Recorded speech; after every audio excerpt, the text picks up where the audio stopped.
Well, to be honest with you, obviously Coach Rick, retired on that Sunday. Monday, I knew I was going to retain. I probably heard from Will maybe Monday night, maybe 2 hours after that process happened. Happened pretty fast. Did you know right away that you wanted to take the job here? Absolutely. I mean, it was funny because Coach McClinton and I talked about some stuff a year ago about maybe getting back on the same side at some point. Not sure how it would happen, but obviously it kind of happened this way, and I'm excited about it. What was the biggest selling point that either BMAC gave you or the real reason like you decided to come here? I think it's tradition. I've always played against South Carolina when I was in school. I knew about the great fan base and how tough these guys were to beat at all times. The running back room, I think we got a really good spot of talented guys coming back, but also just my relationship with BMAC as well. How would you assess the running back room currently and what you have? Got a mixed bag of guys from a talent standpoint. I think they've kind of underproduced in the past, in my opinion. I think probably everybody's opinion, but we got a core group of guys who are some experience, some young guys coming into the mix. So I'm excited about it. How do you change that? How do you change what? The underproduction. Competition solves most of your problems. So be on them every single day, hold them to a standard, and put the best guys on the field. Do you typically meet the guys yet, the running backs? I have, yeah. And with A.J. Turner specifically, do you think he'll be staying on the defensive side of the ball? I can't answer that question. That'd be a Coach Muschamp question. Do you typically prefer to have a lead running back or by committee? I've normally always played 2 guys for the most part, but I'll play as many guys as necessary to win. What's been the reaction on the recruiting trail? Have you gotten to talk to any guys yet, and kind of what's been there? So my first day on the recruiting trail, I was in town, kind of locally with Coach Muschamp. Kind of Monday be my first day, kind of getting out. I'm gonna start locally first in South Carolina. I'm gonna head to East Georgia, to Atlanta, then back down to South Florida. So it can be good. What has he told you about what he wants as far as this late signing period with a running back? Say that again? What has he told you about what he wants in this late signing period? Well, we got a couple spots left. I think some of those guys have kind of already been designated as far as where those numbers will go. Just trying to find the best available guys to help us win. Do you hope to sign a running back in this class? Say that again? Do you hope to sign a running back in this class? I think there's one available that can help us. Obviously got Kevin Harris that came in already. I'm excited about him. Watched his tape and met him. He's a great looking young man, so I'm excited about working with him. Will Georgia and South Florida be kind of your recruiting territories long term? Yeah, so I have myself and T-Rob, I handle South Florida. I have the Cobb County in Georgia, kind of know Fulton. I have some East Georgia and also in-state areas as well.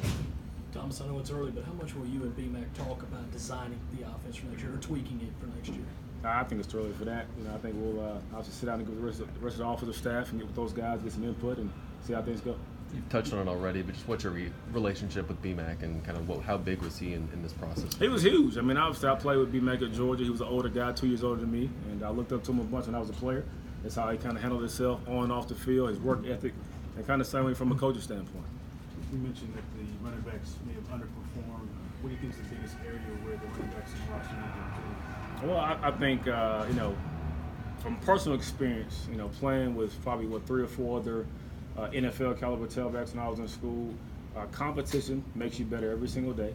And understand there's guys in the room that are just as good as you are, can take your spot at any given moment. But also trying to maximize the opportunity you're given. A lot of wide open offenses these days, but how important is a running game in the SEC? I think it's huge. That's what the SEC is about. Like I said before, I'm well versed in this conference. I've been played it, having coached in it before, and I got to have a balanced run attack and to be able to separate everything else. What did you learn and kind of take from the experience of having 3 years as a coordinator? It was great for me. I mean, obviously I didn't have a chance to call plays, so I was kind of the drawback of my position. But having a chance to organize an offense, run offensive meetings, deal with more guys in my own position group was huge for me. What's your assessment of the offensive line and what Coach Wolf has done in time to get better? It's my first time working with Coach Wolf, but I've heard about him from everybody from former players that have played with him to guys that have coached him about how great he is as a teacher. I think we're in a good spot from an O-line standpoint. Have you talked to Coach Bentley at all about the transition as he looks at the position you stepped into? Not in great detail. Not about that specifically. You mentioned like having 2 running backs. How do you like to handle them during the game? I think it depends on how the game is going. Again, everything is going to be earned by every guy that's going to be on the football field for us, and that's kind of what I've done for the most part everywhere I've coached. When I played, we kind of rotated 4 or 5 guys at a time. I was not a big fan of that. I think nobody in the room was a big fan of that, and I think everybody wants to play, but you got to earn the right to play. I think it depends on what those guys bring to the table. So you'll ride the hot hand? It depends on how the game goes, yeah. How would you describe your style as a recruiter? What's sort of your... Well, I think when it comes to recruiting, it's all about relationships and fits. And I'm a kind of no-nonsense, straightforward type person. I don't lie like most guys probably do in recruiting. I don't tell people what they want to hear. I'm going to tell you the truth. And if you like it, awesome. If you don't like it, I'm probably not going to be the coach for you. Do you think you and Coach BMAC work well in the sense that he goes up tempo? A lot of times we see, maybe 3 quick one plays and out. I guess how do you handle that as a running back coach? I think that kind of works well with the entire offensive staff. I've been a part of offenses before. Like when I was at Marshall, we were kind of, up tempo the entire time. We would have some combo plays and 3-4 play stampede. The same deal when I was at Wisconsin. It was a different style of offense. We still also change the tempo as time as well. So I think it'd be great. How much does your experience with some of the guys you've coached, how much does that help you as a recruiter when you can say, I've coached, et cetera? I think everybody's a name dropper. Kind of throws out names to kind of excite guys. And I think there's a place for that, but I think it's more important about how you let that individual player. Can you sit down and show them how you can develop him from a football standpoint? But most importantly, my number 1 job is to develop grown men. You got a chance to look at Specific memories that I'll come back to you. that you recall from your time playing at Williams Preston? I won't say specific ones, but they were always tough. I remember it was my freshman year. Danny Weber started at the time, and it might have been a blackout game. So I remember how loud it was and how crazy it was. I think Danny went out like in the first quarter. He got hit pretty hard, like punctured his lung or something, and we may have lost that game, to be honest with you. It was a tough match, though. Didn't you have 146 yards at Williams Price once? Yeah, I think once upon a time, something like that. So you've obviously been in the new ops building now at South Carolina. Just how does that compare to some of the other places you've been in terms of facilities? And Not even close. It's the best I've been around by far. And obviously I left a place where we just built a brand new indoor, which is a really nice facility, but that one doesn't compare to anything else I've been around. It's phenomenal. Other than Coach Rick and BMAC, who are some of your mentors in the game, and what have you learned from them?